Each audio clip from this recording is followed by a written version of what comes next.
You guys can all clap as well.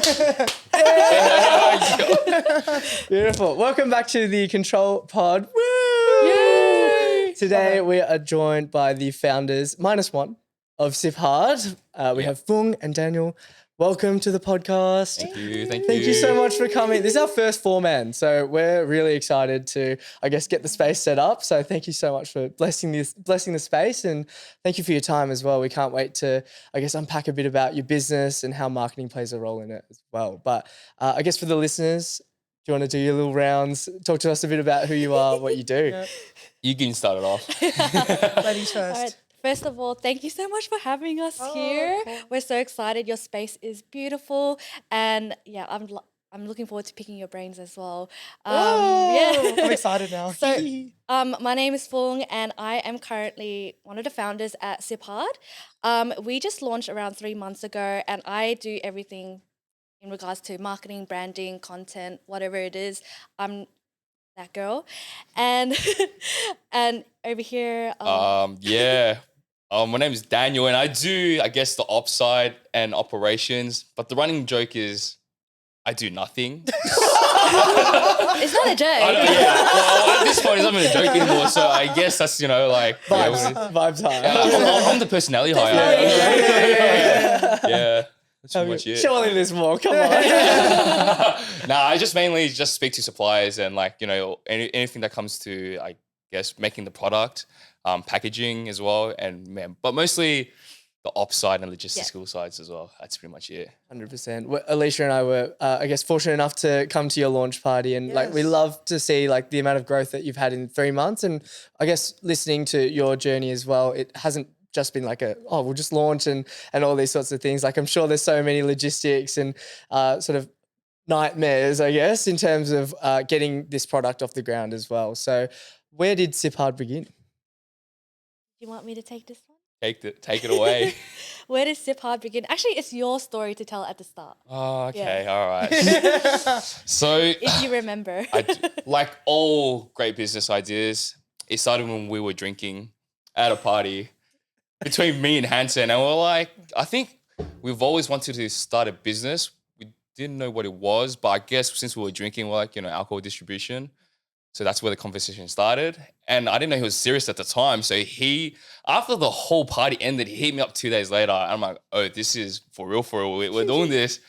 Okay, so that happened. And then I spoke about it to Phung. And she's like, yeah, that's a great idea. And then she spoke to a friend. And they're like, why would you guys want to distribute? Just make it yourself. And Why go through all the trouble of distributing and abiding alcohol laws and whatnot? Why don't you just have your own brand? Make something out of it that's our own, and we'll have more freedom to actually, do everything creatively as well. So yeah, that's where it came from. And I pitched the idea to the boys, and they were instantly like, yeah, let's do it. Yeah, there wasn't much of hesitation there. And yeah, I guess that's where it came from. But Amazing. Talk to us about the name, the branding. I came out of the launch party. Jadyn and I aren't big drinkers. We never drink. So for me, it's very much if I like a drink, it's I would go out and buy it. That makes a big thing for me because I just will never go out drinking. I had my drinking phase. I did my Scarlet clubbing phase, but got over that and I decided to be a homebody. But then, drinking is never an option. Not an option for me. Came out of the party and I would literally, the whole ride home was just me I love the branding. This is so good. I think obviously coming from a Japanese person as well, seeing the darumas, the branding. Also, the idea that your font is very Japanese, katakana. Oriental, Very Oriental in that way. I loved it and I couldn't stop talking about it. I said to you, these guys are going to pop the fuck off. I knew straight away. So yeah, where's the name, the branding? What's that all from? Coming. We actually had so many iterations for the name, to be honest. I don't even know what number we're at with this one, but actually it came from, let's just start from the beginning. We actually decided to have a social media Instagram page where we made cocktails. All right. So at the very start, we wanted to establish some sort of online presence. So it was called Sip Happens. And we were just creating cocktails and making random drinks, funny drinks, or even like good drinks that people want to try. And it was the fact that, so the name actually derived from sip happens. Yeah. Yeah. So the first part, sip, and then hard, I think it just came from Daniel being like, what about sip hard? And we were just, Cocked it. yeah, we clocked it, trademarked it as soon as possible. But we had so many iterations. One of them being, what was it, 3 sips, which doesn't really sound Yeah. that Yeah, it good. doesn't roll off the tongue. Right, Yeah. it's kind of boring. Yeah. And your drab. tagline, like, what is it? Work hard, play hard, sip hard. Yeah, That's yeah, it just really good so too. good. Yeah, so good. right. It So just good. works well. Yeah. Yeah. And I think with the branding in general, like we just wanted to do something, I guess, like Asian inspired. Because I guess since our drink is like a seltzer, there's not a lot of Asian flavored seltzers out there. And then I guess we're quite proud of our heritage as well. So we just wanted to bring it out and just show it to the world with these designs as well. 100%. And the fact that you've been able to hit, was it 14 stores now? Like, did you ever think that that would happen? No, I actually did not. Like, I thought it was going to be a slow grind. Like, maybe you get 1 store, 5 stores if you're lucky by the end of the year. But I guess we just got like a quick, great break with one of the stores that happened to be a distributor. They were doing wholesale and they kind of liked our product. So they decided to give us a shot, and we sold like a lot of cartons to them. And yeah, they stocked throughout mostly Victoria, like in a widespread area. 100%. I think like for myself in particular, like business is quite glorified on social media and entrepreneurship as well. Like I think I walked in thinking that, it's going to be easy, shoot some vids, send them off, like send an invoice and then, Bob's your uncle sort of thing. Talk to us a bit about like, I guess, the journey of entrepreneurship, because I'm mindful that you both are still working full time as well to fuel this dream. So what's that been like? I think it's been, honestly, it has been a struggle, especially when you want to balance your personal life and relationships outside of work. But I wouldn't really trade it for anything, because I think the fact that we're working towards something, it feels really fulfilling, I'd say. It does. And especially working together on it as a couple has been, I mean, there were some challenges, but it's, why are you Oh, no, laughing? nothing. Why are you laughing, love? Nothing. Yeah, we get the challenges too. Though. Yeah, Trust me. right? you guys Trust be- me. Yeah. We get it. Yeah, like it's sometimes there's a disagreement in front of Hanson, and it's like, and then something personal just comes out. I'm like, whoa, take a step back, it's all. It's Yes. really hard talking though, about? balancing the line. Like we have Yeah. the exact same conversation, because obviously, like, I think lucky maybe that you guys have corporate jobs, so you guys have a bit of space from each other in those corporate jobs. Oh, yeah. But we work 24/7 every single true day in that. the same office with each other, right? Which like obviously has its pros and cons, but like, we go through so many phases where like we can feel us getting sick of each other. But then we have this thing of like, are we spending enough time in our relationship? Like, is it quality time? Are Yeah, we working? Yes, working, and then you're tired from working. You don't want to talk about work. But I think my personality is to like, I'm very passionate about what we do. The same with Jadyn as well. But I think I have this tendency to really kind of just keep talking about it post work time. And I'm like, Obsession. oh my god, we gotta do this, and now we gotta do this, and wait, I just saw this, and I got to do this, and Jadyn's like, can we just stop talking about work? And I'm like, oh yeah. But I really want to tell you now because I'm going to forget about it. You know what I mean? Like, it's just this constant back and forth. It's a really hard balance. So, yeah, how is that? Wait, How's how that do work you for guys you switch guys? off though? I'm just Yeah, curious. how? Yeah, it's pretty interesting. I think things. like, small thing. Right now, like we're in, I would say like a grind and like a build phase, because we are going to Japan. And I feel like Japan will be the switch off. Yeah. But also like a good chance for us to like reflect on where control is and where we do want to go in the future as well. So in terms of switching off here, I'd say like we have Choco, who's like sleeping in the background. It's very cute. So we try to like just go off our phones each morning, and whenever we do go for a walk, so we touch some grass, reintegrate with society, that sort of thing. So try to be present. Obviously, conversation still sometimes strikes up because you're like, oh, like what are we going to achieve for today and that sort of thing. But for myself, I like going to the gym, hanging out with friends when I can. And it's sort of like about finding that balance of like, okay, like are we hanging out with friends too much? Are we like trying to distract ourselves too much? Yeah. Or, you know, like what's the priority at the moment? So I guess that's for me, but. But we did the small things that we kind of worked on was just finding small habits in our sort of work life that we can implement to avoid sort of that sort of tension and, you know, maybe conversations that are meant to be personal over business. So like if I have to message Jadyn about relationship, I'll do it on Messenger. But then if it's business, I'll do it on WhatsApp.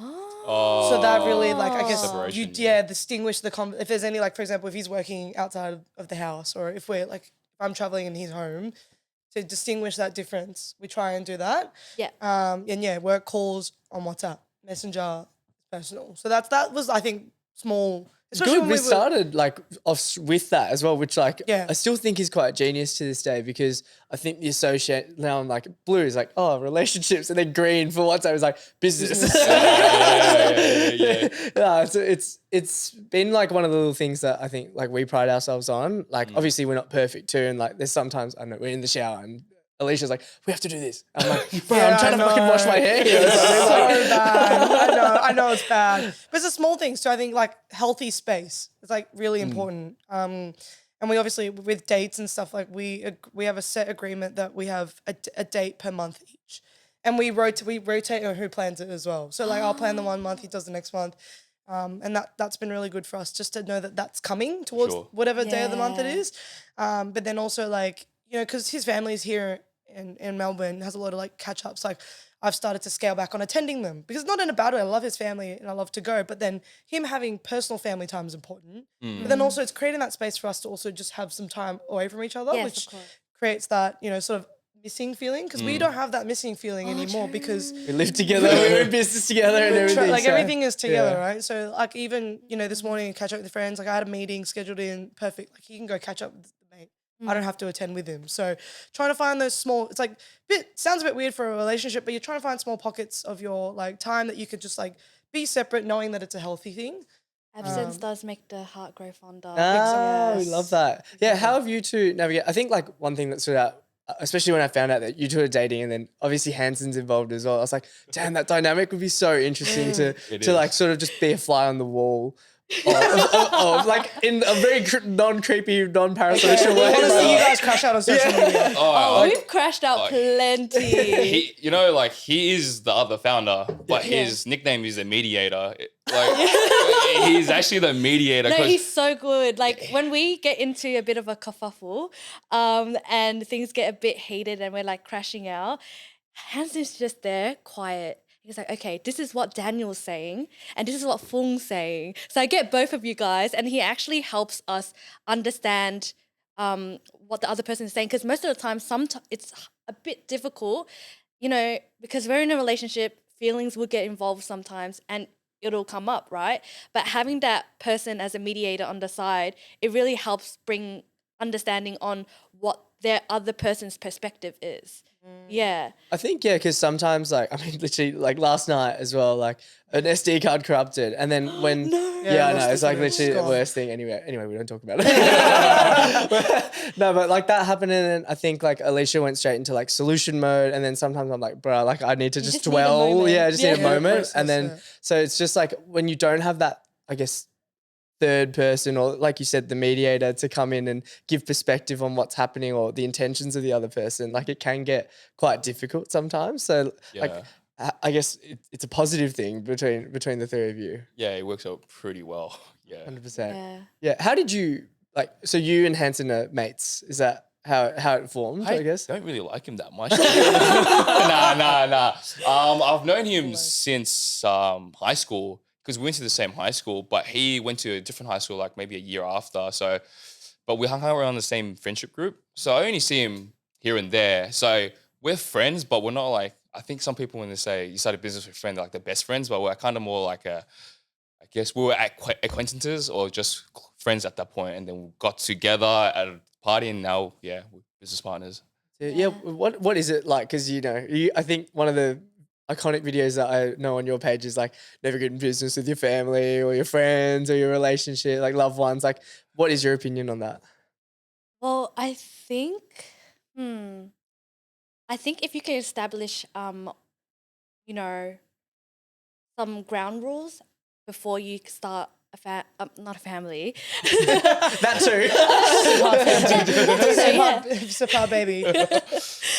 If you decide to start like a business together, like have to understand how the other person works, communicates as well, and whether they have the grit to go through this hard work. We are all in our, corporate roles as well. So having to understand whether, another thing is establishing who's doing what. Delegating tasks is really important. So we lucked out because Daniel does ops and he's great at it, and he's great with vendor relationships as well, and sales, which is something that he's been amazing at. And then Hanson's really, really great with, the back end, like finance things, and I do the marketing. So we all have different roles, but obviously when it comes to marketing, I'm always open to hearing their ideas as well and getting them to help out. So I guess like delegating tasks at the very start is important, having boundaries, and also Housekeeping. Housekeeping rules, and also like I think the main thing is understanding if the other person has the grit to go through the hard work. Because, anyone could start a business and be like, yes, let's do it. But then some people will just be like, you get the work running, but there are sometimes people who don't really want to put in the work, or like they get lazy and stuff like that, or they get tired. So understanding, I think we're really lucky because I know that Daniel's very hardworking, and Hanson as well, and I like to think myself as well. So I think grit is really important. That's what I would say. Yeah, I think you got to push past that fixation period, right? There's Or all the these like ups honeymoon. and downs, right? Yeah. There's that like, this is going great, and you guys are on a roll, and then Yeah. when the shit part happens, you're like, ugh. And then the fact that you guys can like push yourselves together to keep going through, Yeah. I think that's where a lot of the people kind of go, no, I can't do this anymore, and Yeah. then they quit it too early, like when they're probably just about to maybe get on that high again. So Yeah. it's a roller coaster journey for sure.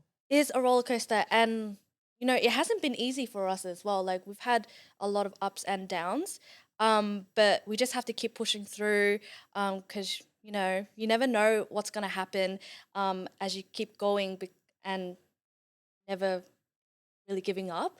Like I'm here doing a podcast with you guys, and I didn't think that would ever happen. Like us being on a podcast, Yeah. right? Gosh. And we're I'm famous now. Mate, it's the mullet, I promise you. I know. Quick side note: how long have you been growing that thing? Awesome. I love it. I love it. I don't know. Actually, I don't know. When did I have it? Since when? Business at the front, party at the back. That's Yeah, literally literally. us. Yeah. I think I had it when we were in Japan 2-3 years ago. Yeah, Yeah, 3 we've been years. growing that for ages. 3 years. All No, right. more than that, I swear. Like Oh, really? 5? Oh, yeah. Yeah. Something like that. I guess That's 5 good years. grind. So he was like starting to get mullet phased. Do it. No, he I had know, I it. did, and then cut it all off. No, I cut it off. I told him to get it cut. I can't. don't The like- Japanese in me is like, I needed to. Okay, my mum too. My mum's like, Jadyn, that's so bad. You need to cut it. Like even my mum's like, no. Really? So, yeah. I gave in. I simped too hard, guys. You should get the I top- simped top hard. knot, bro. Simped hard. Oh, you started having. Sim hard. You started having the bun.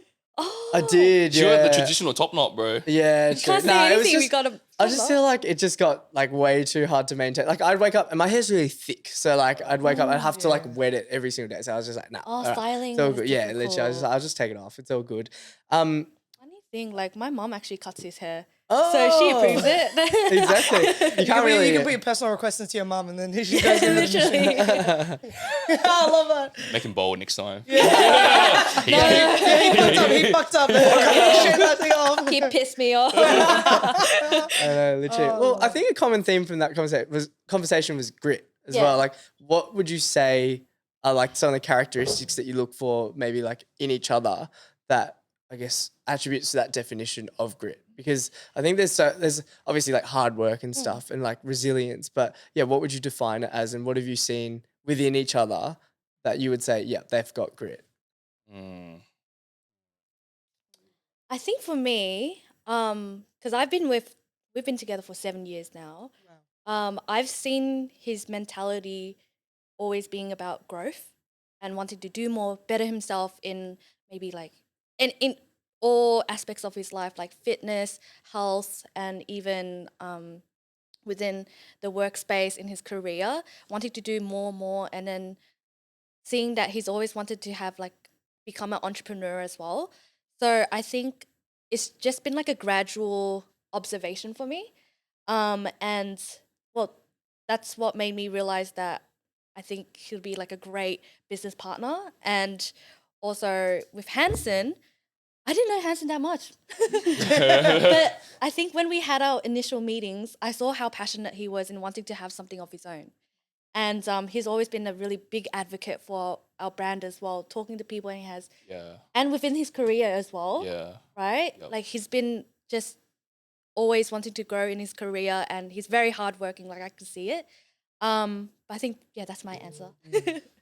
I think grit for me is, I've seen it from both of these guys, by the way, but it's just when something goes wrong and they can just, instead of saying, like, the house is on fire, like, what the hell are we going to do? What the hell are we going to do? They kind of switch into like problem solving mode real quick. And then even though they have to take like 5 steps back, even though we just gained one massive step, they're like, okay, just to go ahead, and they don't really dwell on the negatives too much, and we just keep moving forward. So yeah, it's kind of like perseverance, I guess, in a way. Yeah. Definitely. I think yeah, the resilience factor is like so important as well. Very, And yeah. it's one of those things that you can't really, I guess, like see in someone until it actually happens. Yeah. Like we've had our fair run in of like thinking that someone had the grit or had the determination, and then only to find out like to be like pull out late last minute, or like I guess for us to be thrown under the bus as well sometimes. So I think we've had our fair share of that, and like it's pretty interesting because it's like, yes, don't get into business with friends, but like, isn't it cool to see the like, I don't know, the mental Right. fortitude of people like when you do get into business? Like, I don't know, it's pretty interesting. And like, I would want to be surrounded by people who I feel like have grit Yeah. as Yes. well. Yeah. Yeah, massive. I think with that saying, like, don't get into business with friends, I think it's more so like, once you see their work ethics, are you going to be the one that pulls them up on it and talk to them about it? I think that's what everyone's kind of afraid of, because that can potentially ruin friendships if their work ethic is not to your level as well. Yeah, I think that's why they say it as well. And No, sorry, you go. I was gonna ask like how you navigate those sorts of conversations between the three of you, because I can That was my imagine. question. Yeah, is that your question? Because I think like obviously there's the crash outs and like the mediation and stuff, but you're still in business and things still need to tick over. Like how do you guys go about the conversations? Well, tough conversations, like when we crash it out. I think, well, when we had that crash out moment with Which one? the most recent one. Most The most recent. recent one. right? Which one? We filmed it and everything. Oh, you guys filmed it too. Yes. we had to film it for content, and like it just kept. Oh, you were Oh, the crashing camera out was in the rolling. content. like I love crashing out that. the content. I love Jog my that. memory quickly. Oh, you don't remember? See, Dude, it's not that important if you didn't remember. I'll tell you right now. it's important. It's just a lot. It's just a lot. I'm just a boy. It's just like, actually, let me pull out the logs. Right here. Let me pull it up. Which one was it? What was it? You'll see it soon, actually. 'Cause we're gonna. Oh. Well, no. What we did, so we had an argument, and then Hanson was just like sitting there listening and thinking, and then it actually got really heated between us, right? And then afterwards, we just had to cool off, like the meeting. We still went on with doing the business meeting and whatnot, had to get that done. And then afterwards, I would reach out saying like, hey, I think like apologizing, and I think we need to work better in terms of how we communicate, and reminding ourselves that we are, even though we're friends, we're still in a work environment, and we need to keep that kind of like a bit of professionalism when we're talking, because it is some serious shit, like it's business, right? Yeah. And then understanding that, tone comes into play when we're trying to explain to each other. And sometimes I won't hear my tone when I'm speaking to him, and then he doesn't hear it as well. You don't hear it. No, I don't. Yeah. So like taking a moment, stepping back and being like, okay, like what were they actually trying to say? That's how we navigate. Like we'll talk about it afterwards together. Yeah, because I forget. I think working in corporate, because I've worked in corporate before I quit to do control. I think even you saying that reminds me of times where I've crashed out at Jadyn, and I'm like, but I would never crash out like that to a coworker. Yeah. Exactly. So what makes me like that almost okay to do it to Jadyn? Like it's that, you know, I guess that, yes, comfortability is one thing. And also like the fact that you're in a relationship kind of breaks that barrier. But then if you take that away, then that wouldn't even happen, right? No. So yeah, it's interesting perspective. It's so hard to do that and just like snap out like during the time. But I guess before speaking, you just have to take a step back and think about your tone and, you know, how would you, as you said, speak to another coworker in corporate. I think it's hard, but then like it's because you care so much as well. That's like why you're demonstrating that as well. I don't know, or like the love factor as well. Like you love your friends, love your partner as well. So I think you care that much more, which is why you behave that way. More passion. The Yes, passion. more passion. Exactly. Yeah. Yes. Talk to us about some of the challenges that you guys have experienced in sort of starting, not necessarily between the three of you, but like in business. Like what are some challenges that you didn't think that you would come across and that you have come across? Because I feel like a beverage company is, I'll be honest, very unique for, you know, I guess our age to kind of start. I don't know what the regular journey is of a business owner in a beverage company is, but like I think of all the kind of challenges, like I couldn't even imagine different sort of hurdles you guys have to jump through. I know we kind of listened to your previous podcast and your content, but you guys talked about like models having to be aged over 25 and those things people would like absolutely not even think about. But are there any other sort of challenges that you guys, have gone through and didn't know that you were going to go through? I mean, I always knew that we had a lot of regulations in regards to advertising and marketing. Very strict in Australia. I won't dive too much into it, but I just lost my train of thought.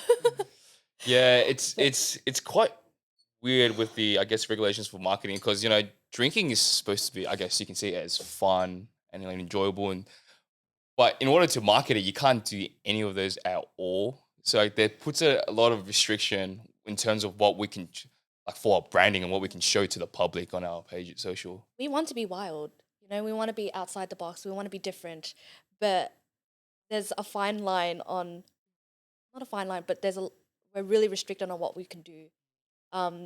So I guess that goes into like our content and our marketing and even like our trademark and everything. We had to really think about, is this going to be appealing to minors, like the image? We have to get that not regulated, but vetted, pre-vetted. And even our name, like, is it suitable? Is it?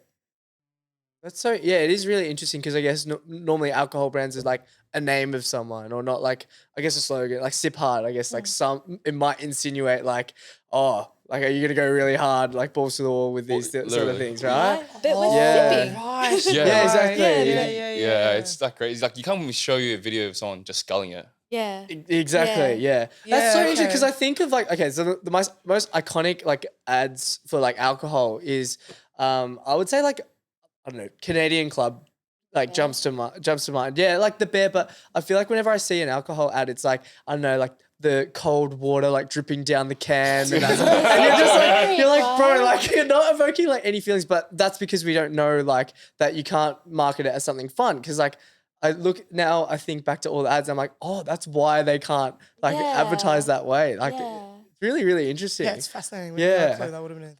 Yeah. Yeah, but in other countries, they're a bit more relaxed, especially in America and even Asia. Asia, I feel like. They're just really relaxed with all the marketing around alcohol. But in Australia, it's so strict. And I knew what I was getting myself into because I've worked, in my agency life, I've worked with Asahi.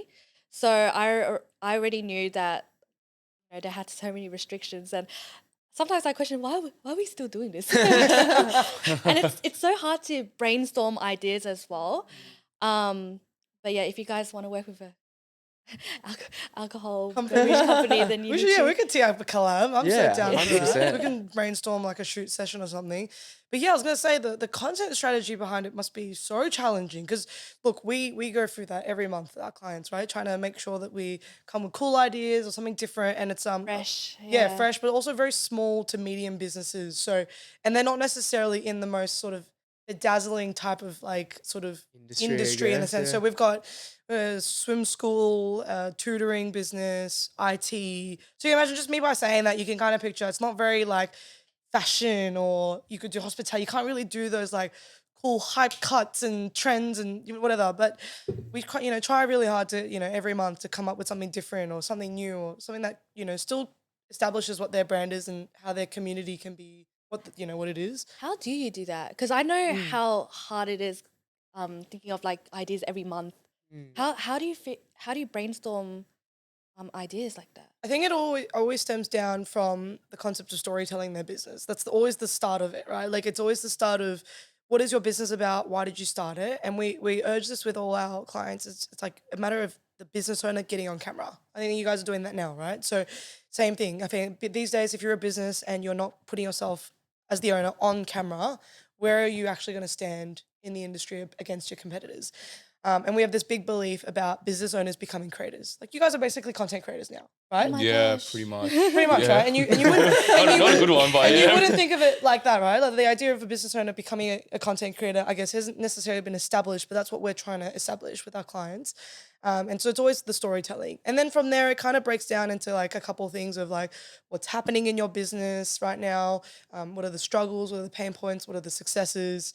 Are there any trends? And that's another thing, because trends are always a big one, right? Can we tap into some trends, translate it to your industry to make it sort of relate to people as well? Because we want to try and attract not just within your community of people, but external outside of that community. So those are kind of the sort of the brainstorming things. Yeah, we sort of lean into like content pillars as well. Like probably the easiest way to go about it. If you are like a business starting up and you're like, oh shit, like what do I post about? Like always come down to brand storytelling. So like, why did you start? Like truly, because people are actually interested, even though you think like, oh, like I've told this story a million times, that you can tell it a million different ways as well. Or there's always going to be like experiences that you can lean on that you can talk about that are authentic to you and you only as well. So there's like 50, say the PT industry, like there's 50,000 PTs out there, right? So many online coaches, but like, why is it authentic to you? Like, yeah, you might have lost a bit of weight and like gained a bit of confidence, but like truly why do you want to be a PT as well is like super important.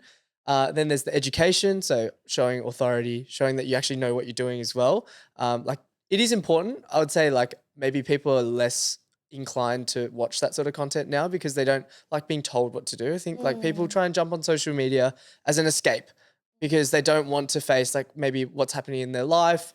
They want to, I don't know, get a dopamine hit or something. So to have someone maybe jump on camera and like tell them, these are 3 things you need to do, like blah, blah, blah, blah, blah, it gets a bit like overdone. And because everyone's doing it, I think that's what we're seeing as well. It's so boring now. It is a little bit boring. Like it's necessary, but it's boring at the same time. And then the third one, I think is like humor and like showing a bit more personality as well, which is so important because you want to work with people that you feel like you can work with as well. Which you guys have absolutely like established in your social media. Like the fact that obviously you connected through Jadyn first. I had no idea what you guys were about. Looked at your socials and could tell you guys were like a fun time. Rocked up to your party, same energy, right? Like so the fact that sort of relationship is already demonstrating on your social media is really good. And I think, it's what we try and do with our clients as well, just making them more personable, because if they're easy to get to know and they're fun to be around, then, as a customer or like a client, they are more inclined to, stay with you. We always talk about like, the same with us. There's so many social media agencies out there. There truly is. Like we get that as well. But what makes us different? And I think that's the most important thing in business is like, how can you differentiate yourself? But also just be honest and truthful because, That's why we have the podcast. Like we want to talk to people like yourselves or just talk within the two of us about like what's happening because we feel like that's more relatable. And it's funny because we go to events and people are like, oh, you guys do the podcast. And we're like, damn, like we're being known for the podcast rather than a social media agency. We're in the wrong market. I said to Jay, I was like, bro, I don't think anyone sees our actual content. I don't think Do we pivot? Yeah, do we even do content? No, but I think, like Alisha said, I'd love to echo the fact that you guys are killing it as well. And like, I think the content that you create is super lively and like so relatable as well. And it shows like the ins and outs of what you're doing, but also like it's inspirational as well. Like you're both working all 3 of you, sorry, Hanson, all 3 of you are working your ass off and also like working after hours to bring this to life as well. And like, look where it's gotten you in the last 3 months. Like it's truly incredible. Where are you stuck on now with content? Are you feeling stuck with content at the moment? Oh, I think I was in a bit of a slump. I'll be so honest. Like it's so hard to sometimes just like switch my brain from my corporate into like SIPHRD and think of like content, but I really appreciated that rundown. That actually helped me a lot. I think I need to like continue talking to, you know, people and pick their brains as well to help me. So I think if you looked at our most recent like content, I think we did a lot of like trends, and some of them are working, but some of them weren't working. And I think we need to pivot into more storytelling. But storytelling and actually talking in front of the camera. I think we got a bit lazy there, like myself. But yeah, I think it's like it does get a bit difficult for me to think of ideas sometimes. Just on trends as well. I think it's awesome to get eyes on your content, but that's it. Like it's not that there's not that deeper connection where it's like, okay, I really want to work with this person because they offer XYZ, or because I see value in like their story, or I see value in their service as well. Like trends are great to, I guess, boost exposure and like jump on as well. So that's like one thing to be mindful of. Yeah. But there's no loyalty, right? Exactly, right? There's no loyalty. It's just for awareness, I guess. Yeah. Do you feel like your SIPHRD community, do you feel like that's very much West predominant at the moment? And are you wanting to expand beyond that? At the moment, yes. We're trying to get into the CBD and the East more. Did you want to?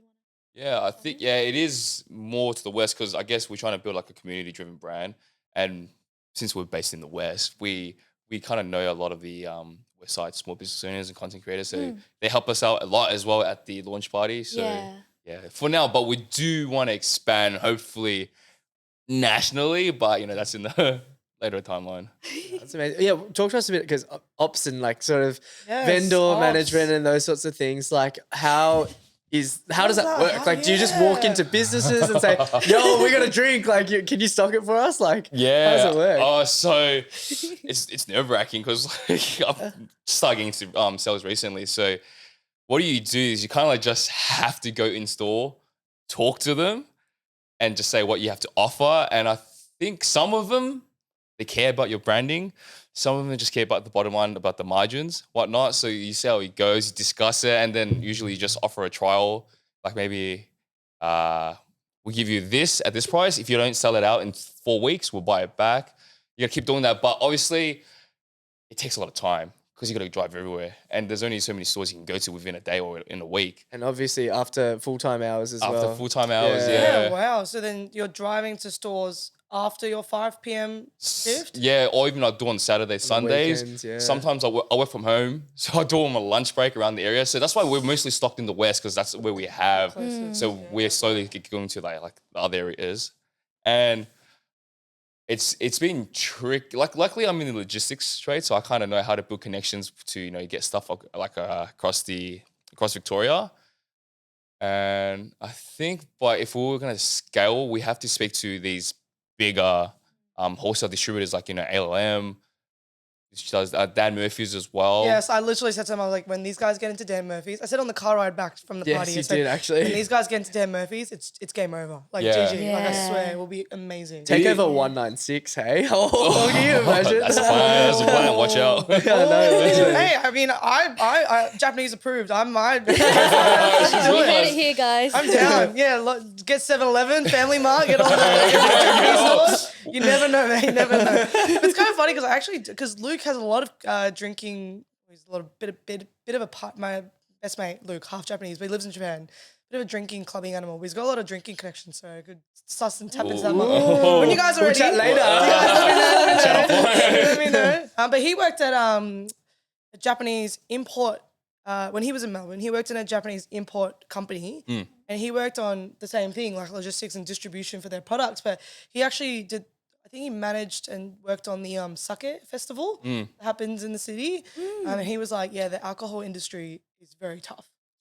It's just very tough. Oh, the tax excise. Oh, tax is just ridiculous. Oh, yeah, really? true. There wasn't there recent tax? It rises every year. Yeah. There's 2 tax raises each year in a year. Yeah. And sometimes it goes like, I don't know, it's like, right now it's like $109 per liter. So that's like, I don't know, for like, it adds up over time because, like, you know, and whatnot. So it gets That's really, why really alcohol tricky. in Australia is so expensive. You go to Asia and it's like $8 a pop. Yeah, or even Japan. Like I feel like they were selling like hard. What was it? Hard. Oh no. Strong? Strong. Yeah, the Strong. Strong Zeros. Sorry. Yeah. Strong Dangerous. Zeros for like $2. Yeah, $2. 8% or That's it. something. Yeah. Or like a bottle of or, I don't know, a swig of whiskey was like $3. Yeah. And we're like, what is like happening? It's actually but I guess it's I don't know. It's weird because Japan's drinking culture is massive. Ours is massive as well, but we're taxing over here. Yeah, I think the only difference is because they want to regulate, I guess, the drinking in Australia. They don't want people to overdrink or something. I think that's mainly why they do it. People are gonna do it anyways. Can I be honest? Like, I feel like it makes people want to. Rebel. It's rebel like and drink. that reverse psychology effect. Yeah. Yeah, I agree.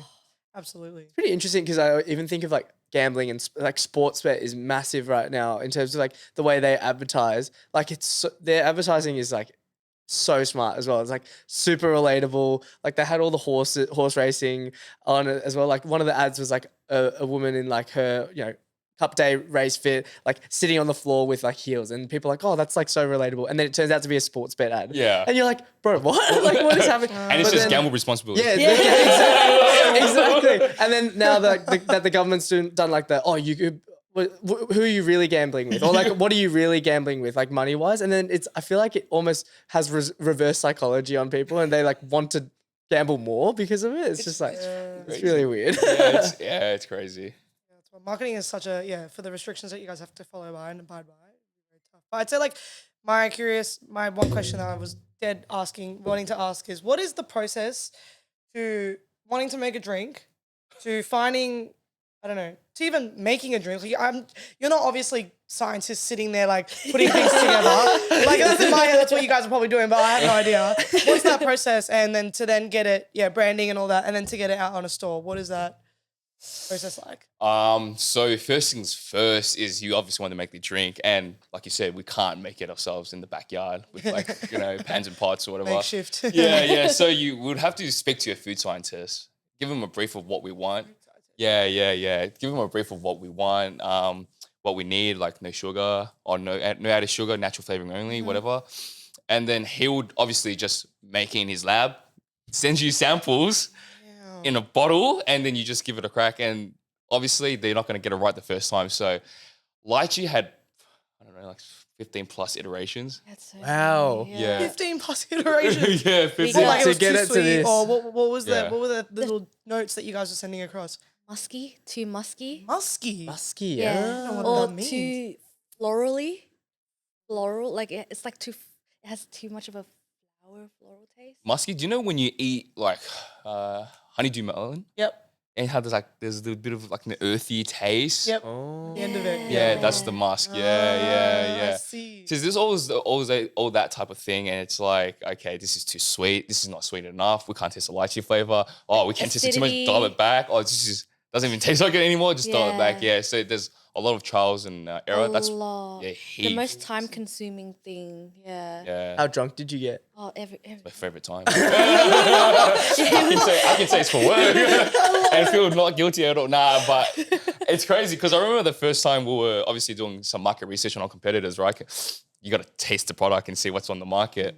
So we had like 12 cans Oh my of gosh. seltzers lined up, and we were taking notes. So obviously our notes for like the first 3 cans were like, comprehensive, detailed.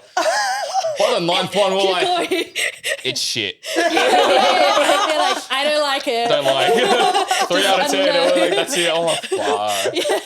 And we didn't film it as well. So Yeah, You guys should have filmed that. That would have been great. Oh You're gonna film my it for God. when's the next flavor coming out as well? Yes, Like, we voted. When's the next flavor? What What'd did you you guys guys vote though? I think Wait, honeydew. It was I wanted honeydew and Yuzu. yeah, I think Everyone does like a lemony flavor though. That's Yuzu's what- quite done. common. Yeah. It's done. I think okay. honeydew. Yeah. I Yeah. think I might have voted yuzu, but that's just Japanese in me. I think so. But then honey. I think honey. Yeah, so we're actually in the process right now of R&D with honeydew, and we haven't done any content for it just yet, but it's coming.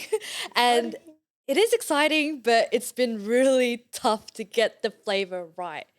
I can imagine. I think It is a because very it's such a unique unique flavour. flavor. It's so yeah. unique. It's subtle. Yeah. subtle. It is, yeah. And everybody has a different perception of what it should taste like as well. Sorry, can I ask you guys, Yeah. when I say like honeydew flavor, for you guys? What do you compare it to, straight away? Like, what are you thinking of? I think of like all the, like if you go to an Asian grocery mart and you like try those like jelly cup things, like I don't know if they have like honeydew flavor specifically, but whenever I think of like, I guess the flavors that you guys are picking, like whether it's like a lychee, a honeydew or those sorts of things, I'm like, oh, Asian grocer. I think of Asian grocer. Yeah. Do you And ever then- get like Bologna? Would that be? Yeah. Or the ice cream, Yeah. like that one. I don't know. I don't personally don't go for honeydew normally, but when I have tasted it, it's like I don't know. I would get a photo. Okay, of it or well, I something, was but- raised, so me in Cairns, there's tropical fruit everywhere. So you can ask me flavor profile on any tropical fruit. But I'm thinking honeydew, just let me clarify again. Honeydew melon is the green green melon, right? Okay, so I could just think of just biting one and just tasting one. But that's just maybe because in Cairns there's so many tropical fruits. So we Probably would- all sweet as well. Yeah, and there's markets on the weekends and we get them and they're sweet. Yeah, so I can instantly picture what the flavor would potentially be like in my head. Right. but- So you can actually picture the actual fruit, right? yeah, the actual fruit. Yeah. Yeah. But then you get some honeydew melons that aren't sweet. But it's like saying like making a dragon fruit flavor. Oh, that's That like would be nothing, really that's hard water. because That would be so hard, right? Yeah, the dragon, It's like so you put seeds in it. yeah, because dragon fruit doesn't have a distinctive flavor Yeah. profile, so that's also quite challenging in its way too. So yeah, it's probably a really challenging. Why'd you guys pick those two flavors? You guys because that's so easier. You know what I mean? I love a challenge. I think it's when I taste the lychee one, immediately I think of like lychee juice at the end of like those cans, Yeah. but like not as sweet, obviously. Yeah, but yeah. like that, it was so nice. Like I don't know, it's really hard because, like you said, it's very like what do you call it? Subjective to what a flavor profile actually tastes like. So Yeah. Super. I don't know. You guys stumped with it. Do you feel like you have like a top 3 lined up, or is Not it still? even. Yeah. Wait, what? Sorry. Have you began tasting? Sorry, or are you Yes, still we have. okay? We're Yeah. on our 4th round For the. for Honeydew. honeydew. Oh right? 4th yeah, round. yeah. Oh, yeah. Fourth round, and mind you, within this round, there's like 4 or 5 samples. Yeah. So like 20 iterations. Oh my Good gosh. plus around there already. Yeah. We get turned. But yeah. We get turned. We get so turned. your livers and kidneys are going through it, man. It's actually training. Yeah, you guys have a tolerance on that. 100%. Are you how far are you guys willing to go with flavor profiles? Like, are we going to be going full Asian flavor profiles? How far out of the sort of boundaries are we going to go? Because I'm thinking like pandan, ube. I don't know. Where are we going there with that? Is that sort of the That'd be It crazy. would be crazy. I would love a pandan one. Yeah. I don't know how I'll do ube though. Yeah, That ube's a would bit be- like crazy, Ube- like a milky one. Or what? Yeah. yeah, true actually. Milk and alcohol? I Yeah, I don't know. Like milk is. like a Bailey's, Like or a something. Baileys, Yeah, yeah. literally. I don't know. I don't know. True. I think like with working on this honeydew melon profile, since it's so complex and like it's kind of made me, and we're having like a lot of trouble with it. I'll be honest with you. It's like it's really hard.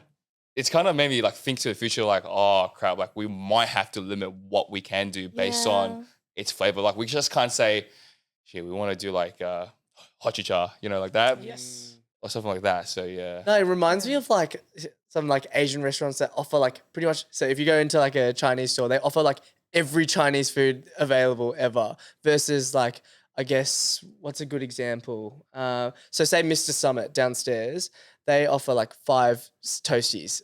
And then they specialize in coffee. So it's like that balance as a business of like, do you offer everything and anything to cater to anyone and everyone? Yeah. Or do you offer like a select curated batch Yeah. that like you can really push out to the market and the people that want to buy it will buy from you as well? Yeah, It's for like, yeah, that sort of debate.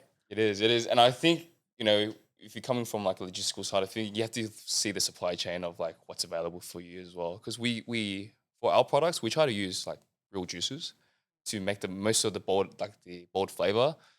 And obviously, I don't know how we're gonna source ube or pandan in bulk as well. So yeah, that's I something. think pandan should be Oh, you got to because it's connect. just like You've got to connect. You gotta connect. I My love mum. it. We'll patent it. Who's your dealer? Who's your dealer? Yeah. I feel like pandan's doable. because it's just leaves, pandan leaves. Yeah, it's easy. Oh, is that what it is? Yeah, that's what it is. Oh. Yeah, it's just it's Dude, just I'm the leaves. same, bro. I'm like, Maybe like a I don't pandan know. coconut. I don't know. I'm just pandan playing coconut around. would go off. I feel like because Yochi recently did an ube flavor, I did and see the that. Asian community lost it because they were like, because I saw this TikTok, it was so funny, and this I think it was a Filipino, and she was like, guys, the white people have discovered ube. It was like a full panic mode system, and I was like dying. But you know, I was like, that was like me when matcha became a thing, because I was like, because I've been drinking matcha. I've been drinking matcha my whole life. Like, it's nothing special. And then it's like matcha strawberry, matcha this. Wanted to gatekeep it I hard. know,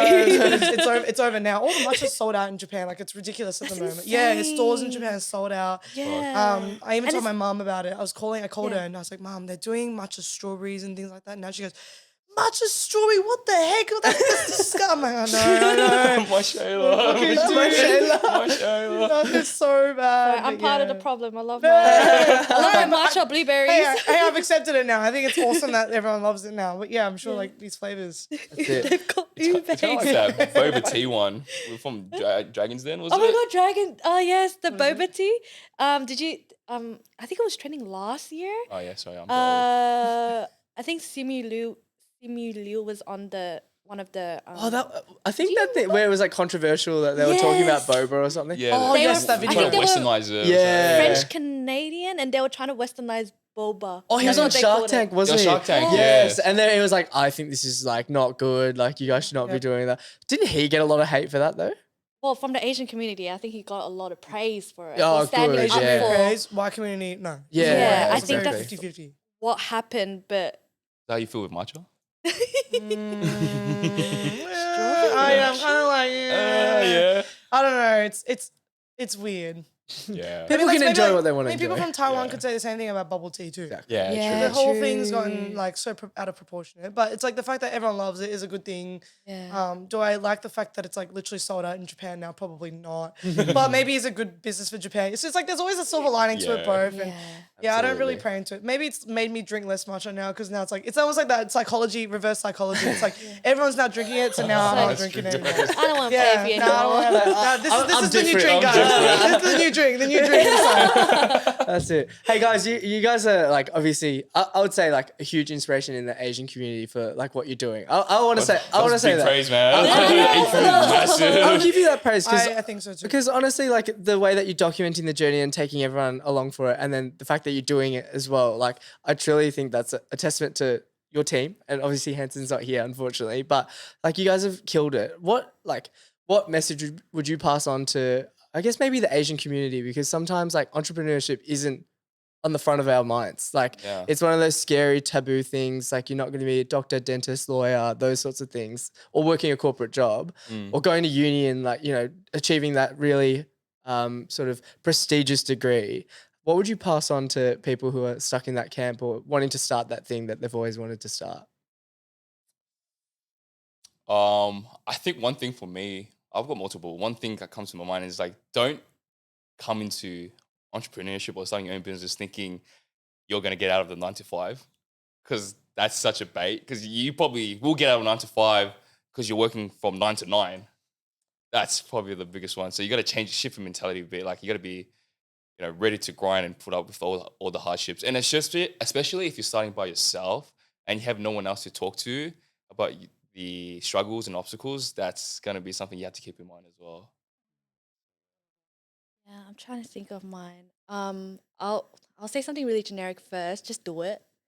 If you have a great idea, pre-vet it first. Vet it first, actually, but do it, and also execute it in a way that it doesn't need to be perfect. Like just progress and keep going at it. You'll make some mistakes, learn from those mistakes, and just continue going. And don't be afraid to you know, push the limits on yourself in every part of your life, but especially when it comes to the 9 to 5, you're going to be working 24/7. Yeah, when I go to bed, I think of SIPHRD. I'm like, what am I going to do? And yeah, just have that grit to persevere and continue, and surround yourself with people who have that type of mentality and support as well. Yeah. Nothing To I say? love it. No, it's beautiful. We haven't had that yet, so I think I appreciate that. I And think, it's true. yeah, we really appreciate it. And like, that's one of the big messages we want to share as well. And like, again, why we do the podcast and try to show up each week, even though we like really don't want to, especially if we've had like a really shocking week. Like, I think just speaking about the lows as much as the highs as well, because that's the reality of it. Like it's not going to be sunshines and rainbows. And there is a lot of work that goes to it. I think of the social media scene as, oh, here's how you can make a quick buck, or like 10K a month, like buy my course, that sort of stuff. But we really want to shed light on, I guess the grit that it takes to build a business. So thank you for demonstrating that on this podcast, and also like within your business as well. Thank you. That was a big compliment. No, it's good fun. I think I don't know. We're happy to wrap it up. there. Yeah, I know. Awesome. Good way to wrap it there. We always leave with obviously you've passed a message onto the Asian community, or like people looking to start that thing, but we like to have a message left for the next guest. So yes. if you have any departing words of wisdom to double message, just pull that out of you, and then Like a message or a question? What is it? Like Steve Bartlett's. I'm just thinking David serious. Sorry. If you want to do a question and we can ask that question to the next guest, I don't reckon mind that. a question. All right, cool. Okay, I All right, like so- this. I like this. Yeah. Okay. You want to? Can you think of one? I'm trying.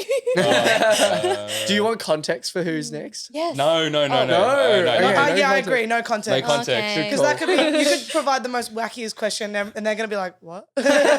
What's your favorite color? Yeah. Okay. Sorry. What type of question can I ask? While they are thinking of this as go well, on. be sure to follow the podcast, rate it 5 stars, and share it to someone that you think will get some value out of it as well. Hopefully that was a long enough stall. Okay. I guess for me is,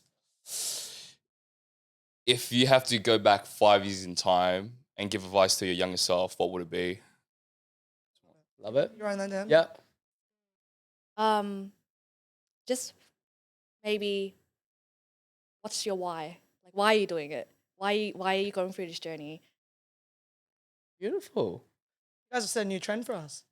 I know. Every New time. pathway. What's your love why? I'll write that down. Yeah. All right. Well, look, Hanson couldn't be here today. We'll Photoshop him in the background, just kind of sitting there chilling Yeah, out. perfect. Hanson, if you're listening to this, it's sad you couldn't make it. On the ceiling. Yeah, well, yeah. Put a sticker on the ceiling. It would have been really interesting to see what a 5-person podcast would have been. I know Not gonna Isaac's lie, like we scratching were his head. He's like, stressed, 5-person. We were like trying to figure out how we were going to do maybe it. just but- sit there. Just put the chocolate's bed.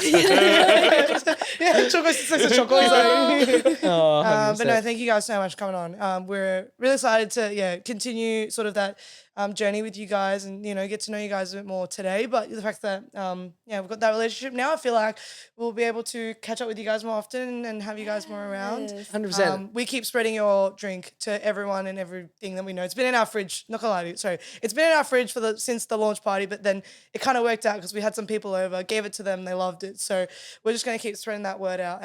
And you guys are doing amazing. Thank you guys. Thank you. No, you guys are doing amazing as well. Podcast, social media agency that just launched like this year, right? So keep going at it. Yeah. Thank you so much, and we'll catch you in the next episode. Yeah. See ya. Bye.